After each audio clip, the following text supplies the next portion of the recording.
আল্লাহ রাসূল সাল্লাল্লাহু আলাইহি ওয়াসাল্লাম ভয়ঙ্কর কিছু আওয়াজ শুনতে পাইলেন। মানুষের চিৎকারের আওয়াজ শুনতে পাইলেন, মানুষের কান্নার আওয়াজ শুনতে পাইলেন। তখন আল্লাহ রাসূল সাল্লাল্লাহু আলাইহি ওয়াসাল্লাম তাদেরকে জিজ্ঞাসা করলেন যে এনারা কারা এবং এনারা কেন এরকম ভাবে চিৎকার পাড়তেছে। তখন ওই ফেরেশতারা বলে, এই কান্নাটা হলো জাহান্নাম থেকে আসতেছে। যারা রোজা রাখে না তাদের ব্যাপারে আল্লাহ রাসূল সাল্লাল্লাহু আলাইহি ওয়াসাল্লাম সাহাবীদেরকে শোনায় যে, হে সাহাবীরা, যারা রোজা রাখে না তাদের ব্যাপারে তোমাদেরকে বলতে চাই। সেটা হলো, আল্লাহ রাসূল সাল্লাল্লাহু আলাইহি ওয়াসাল্লাম বলেন, আমি রাত্রিবেলা ঘুমিয়ে আসছিলাম, এমন সময় দেখি দুইজন ফেরেশতা আসলেন। দুইজন ফেরেশতা আসে আমাকে জাগাইলেন, আমাকে জাগ্রত করে আর দুইজনে দুই ডানা ধরলেন। আল্লাহ রাসূল সাল্লাল্লাহু আলাইহি ওয়াসাল্লাম বলেন, দুইজন ফেরেশতা আমার দুইটি ডানা ধরে আমাকে উঠাইলেন। উঠানোর পরে দুইজনে আমার দুইটি ডানা ধরে আমাকে একটি পাহাড়ের নিকট নিয়ে গেলেন, দুর্গম পাহাড়ের নিকট নিয়ে গেলেন। নিয়ে যাওয়ার পরে ওই ফেরেশতারা বলে, ইয়া রাসূলুল্লাহ সাল্লাল্লাহু আলাইহি ওয়াসাল্লাম, আপনি এই পাহাড়ে উঠুন। কি বলেন? যে আপনি এই পাহাড়ে উঠুন। আল্লাহ রাসূল সাল্লাল্লাহু আলাইহি ওয়াসাল্লাম বলেন, এই পাহাড়ে তো আমি উঠতে পারবো না। তখন ওই ফেরেশতারা বললেন যে আপনি এই পাহাড়ে উঠুন, আমরা আপনাকে ওঠার জন্য সাহায্য করব না। সুবহানাল্লাহ। যে আল্লাহ রাসূল সাল্লাল্লাহু আলাইহি ওয়াসাল্লাম বললেন, আমি রাত্রে বেলা ঘুমাইতেছিলাম, এমন সময় দুইজন ফেরেশতা আসলেন। আসার পরে আমাকে ঘুম থেকে উঠাইলেন। উঠানোর পরে তারা আমার দুই বাহু ধরে নিয়ে গেলেন, দুর্গম পাহাড়ের নিকট নিয়ে গেলেন। নিয়ে যাওয়ার পরে আমাকে বললেন যে আপনি এই পাহাড়ে উঠুন। আমি বললাম যে আমি এই পাহাড়ে উঠতে পারবো না। তখন তারা বলল যে আপনি পাহাড়ে উঠুন, আপনাকে আমরা সহযোগিতা করব, সাপোর্ট দিব না। সুবহানাল্লাহ। তখন আল্লাহ রাসূল সাল্লাল্লাহু আলাইহি ওয়াসাল্লাম পাহাড়ে উঠলেন। এদিকে খেয়াল দেই, পাহাড়ে ওঠার পরে আল্লাহ রাসূল সাল্লাল্লাহু আলাইহি ওয়াসাল্লাম ভয়ঙ্কর কিছু আওয়াজ শুনতে পাইলেন। মানুষের চিৎকারের আওয়াজ শুনতে পাইলেন, মানুষের কান্নার আওয়াজ শুনতে পাইলেন। তখন আল্লাহ রাসূল সাল্লাল্লাহু আলাইহি ওয়াসাল্লাম তাদেরকে জিজ্ঞাসা করলেন যে এনারা কারা এবং এনারা কেন এরকম ভাবে চিৎকার পাড়তেছে।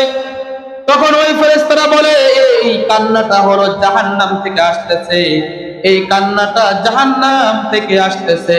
তখন আল্লাহ রাসূল সাল্লাল্লাহু আলাইহি ওয়াসাল্লাম বলে, আমরা সামনের দিকে অগ্রসর হলাম। অগ্রসর হওয়ার পর দেখলাম কিছু মানুষকে আল্লাহ তাআলা ঝুলায় রাখছেন। কি করে রাখছেন? সবাই বলেন। ঝুলায় রাখছেন পাগুলো উপরের দিকে রশি দ্বারা ভালো মতন বাঁধছেন। বাঁধার পরে মাথাগুলো নিচের দিকে রাখছেন।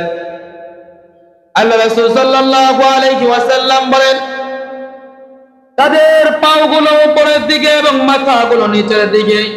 শুধু এটাই নয়, আমি দেখতে পাইলাম যে ফেরেশতারা তাদের মুখের যে চোয়ালগুলি আছে, ওই মুখের গোশতগুলি করাত দ্বারা কাটতেছেন। কি করতেছেন?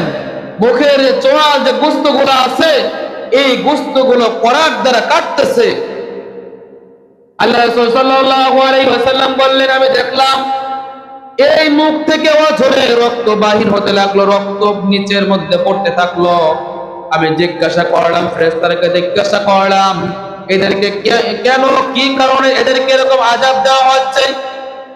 তখন ওই ফেরেশতারা বললেন, ইয়া রাসূলুল্লাহ সাল্লাল্লাহু আলাইহি ওয়াসাল্লাম, এদেরকে এই জন্যই আযাব দেওয়া হচ্ছে কারণ তারা দুনিয়াতে থাকাকালীন রমজান মাসে ইফতারের আগেই তারা রোজা ভেঙে ফেলতো। কি করতো? রমজান মাসে ইফতারি করার আগেই তারা ইফতারি করে ফেলতো। ইফতারি করার আগেই তারা ইচ্ছাকৃতভাবে রোজা ভেঙে ফেলতো। এই জন্যই তাদেরকে এরকম পাগুলো উপরের দিকে দিয়ে, মাথা নিচের দিকে দিয়ে তাদের গোশতগুলো, মুখের গোশতগুলো এরকম ভাবে করার দ্বারা কাটতেছিলেন। নাউযুবিল্লাহ। ফেরেশতারা বললেন যে তাদেরকে এরকম কিয়ামত পর্যন্ত তাদেরকে এই শাস্তি দিতে থাকবেন। বলেন নাউজুবিল্লাহ। এই জন্য মুসলমান, আমরা আজকে থেকে পাক্কায় আলাদা করব, নিয়ত করব যে আমাদের কোনো অসুখ বিসুখ ছাড়া, কোনো ওযুর ব্যতীত আমরা কখনোই এই রমজান মাসের একটি রোজাও আমরা ভাঙব না। সবাই ইনশাআল্লাহ যে আমরা এখন থেকে নিয়ত করব যে রমজান মাসে যতগুলো রোজা আছে যে ভাঙার চিন্তাও করব না। ভাঙার কি করব না? চিন্তাও করব না। একদম ওরকম অসুস্থ না হলে, যে রোজা রাখতে পারতেছেন না, অনেক কষ্ট হচ্ছে, ওরকম অবস্থায় না গেলে আমি রোজা ভাঙার চিন্তাও করব না। আল্লাহ রাসূল সাল্লাল্লাহু আলাইহি ওয়াসাল্লাম বলেন, যেই ব্যক্তি এই রমজান মাসে এক রোজা ভাঙলো, এই এক রোজা ভাঙার কারণে যদি সারা জীবন রোজা রাখে, তারপরও এই একটা রোজার সমতুল্য হবে না।